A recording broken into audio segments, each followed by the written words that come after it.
Fue nuestra revolución de 1910 un movimiento duro, difícil y desgastante para todo un pueblo. Mucho se ha dicho ya de los grandes héroes, historias que legitiman y glorifican a los caudillos y sus ejércitos, que realzan sus nombres, leyendas y hazañas. Ellos acapararon medallas, estatuas, loas, el altar de los héroes. Son poderosos personajes y protagonistas de ese tiempo histórico. Los Zapata, los Villa, los Madero. Pero pocas veces se ha tocado el lado femenino de la Revolución Mexicana, que con tanta pasión y bravura como el más calado de los revolucionarios, pelearon en los combates a todo lo largo y ancho de nuestro territorio nacional. Las mujeres también se enrolaron algunas como soldaderas, francotiradoras, activistas, espías, artilleras, expertas dinamiteras, generalas, periodistas, enfermeras, rescatistas, cocineras, panaderas, en fin. Dentro y fuera de los combates realizaron titánicas tareas. Las que no estaban en la línea de fuego se volvieron pilares invisibles que sostuvieron la vida y la economía de una nación. Cuidaron y defendieron hogares, familias, tierras, fábricas y pueblos. Y hubo otras que desde la trinchera literaria alzaron su voz. Tal es el caso de Elisa Acuña y Rossetti, normalista, poeta y periodista, recluida en la cárcel de Belén en el Distrito Federal de aquellos años por sus ideas. Tan brillante que los mismísimos hermanos Flores Magón, iniciadores de la Revolución Mexicana, la elogiaban. Una mujer valiente como pocos.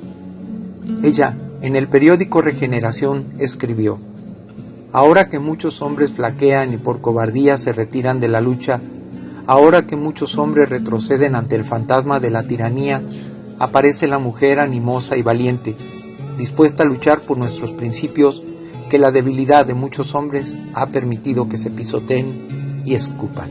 Las mujeres fueron una verdadera columna para el movimiento armado y catapultaron la victoria.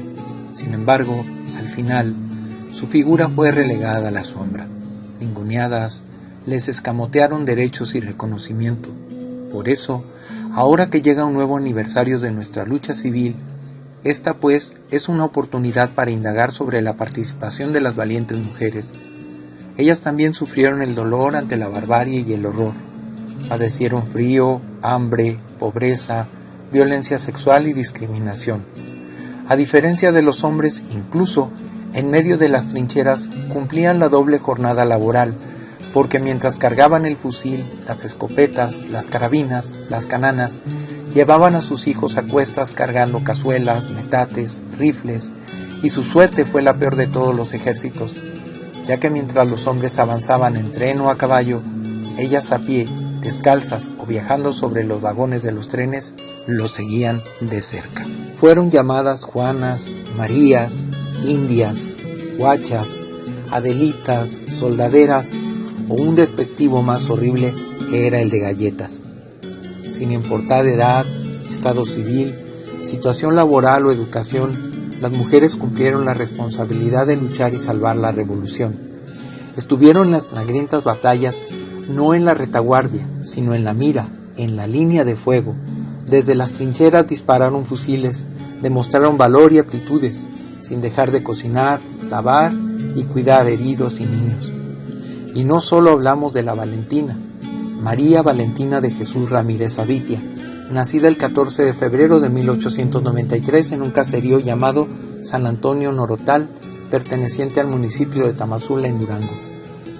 Mujer que la música revolucionaria hizo famosa, o la de Adelita, Adela Velarde Pérez, enfermera oriunda de Ciudad Juárez y que, según la Conceja, fue la inspiradora del famoso corrido.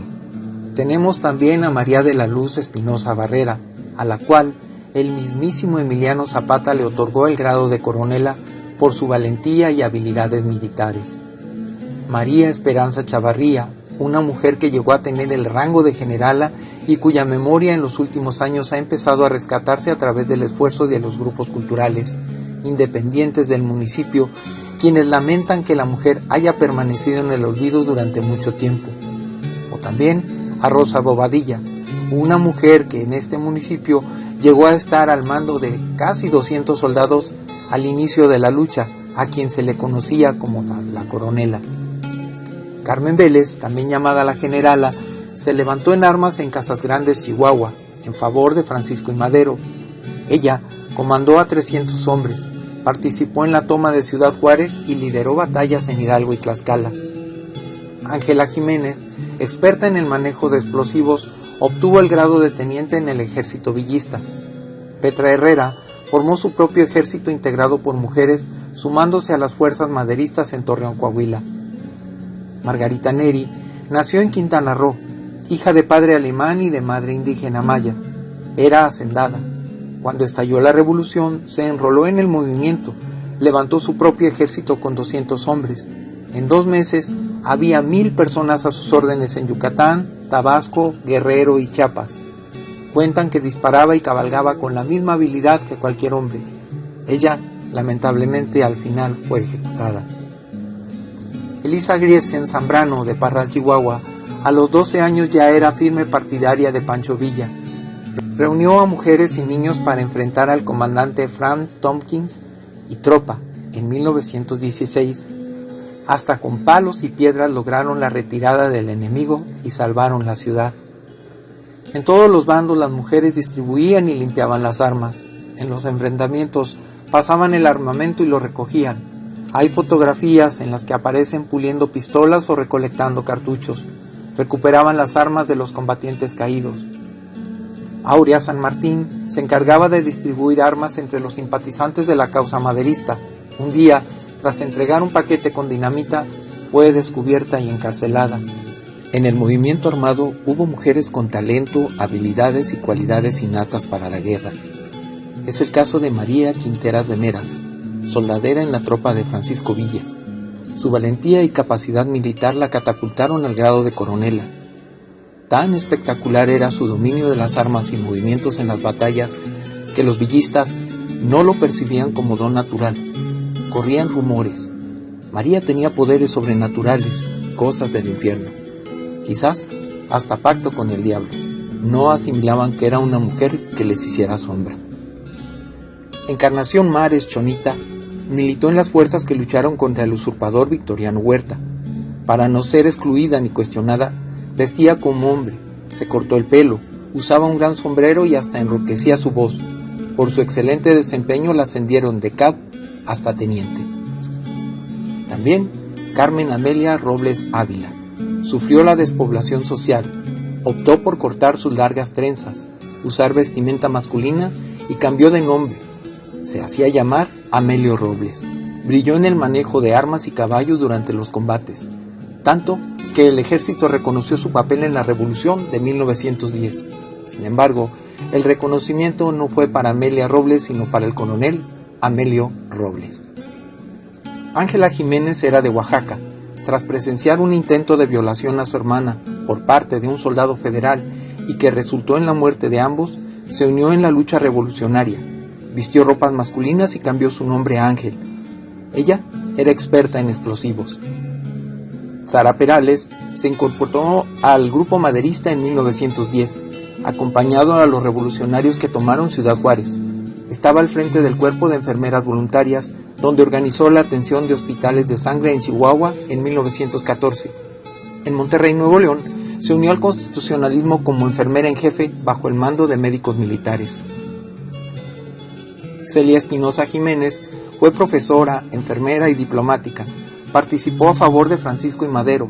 El servicio médico y apoyo de personal de enfermería fue fundamental durante la Revolución. Sara y Celia fueron ejemplo de dicha labor. Una de las plumas más combativas fue Juana Belén Gutiérrez, crítica del clero, la dictadura y las injusticias. Sufrió la mano de hierro del poder. Tuvo peor suerte que los hombres periodistas. Presa en la cárcel de Belén, al quedar en libertad fundó Vesper, periódico que hizo historia de denuncia social. Defendía derechos de las mujeres. Fue escritora radical contra la injusticia. Dolores Jiménez y Muro, periodista y activista de izquierda, trabajó en revistas. Planeó una conspiración para llevar a Francisco I. Madero al poder. Fundó la histórica organización Hijas de Cuauhtémoc.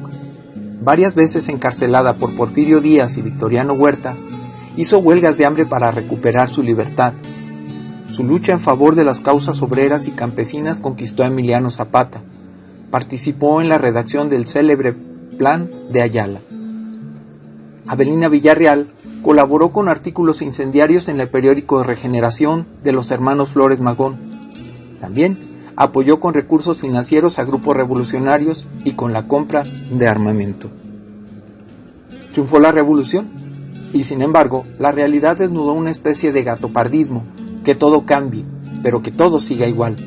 La guerra legó la Constitución de 1917, vanguardista en materia de derechos sociales, y sin embargo, quedó a deber a las mujeres que dieron la vida para lograr la victoria.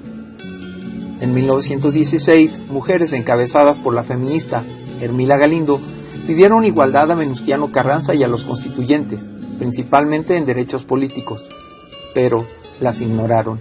No hubo respuesta. Hasta el 17 de octubre de 1953 fue el reconocimiento del sufragio femenino en México, con la reforma del artículo 34 de la Constitución que les confirió plena ciudadanía y la calidad de votar, ser votadas y participar en la vida pública. Pero no fue sino hasta 1974 cuando se les concede la igualdad jurídica. El 14 de noviembre de ese año, la Cámara de Diputados aprobó la reforma al artículo 4 constitucional. Estableció que los varones y las mujeres son iguales ante la ley. Actualmente sigue la batalla del feminismo para rescatarlas del menosprecio.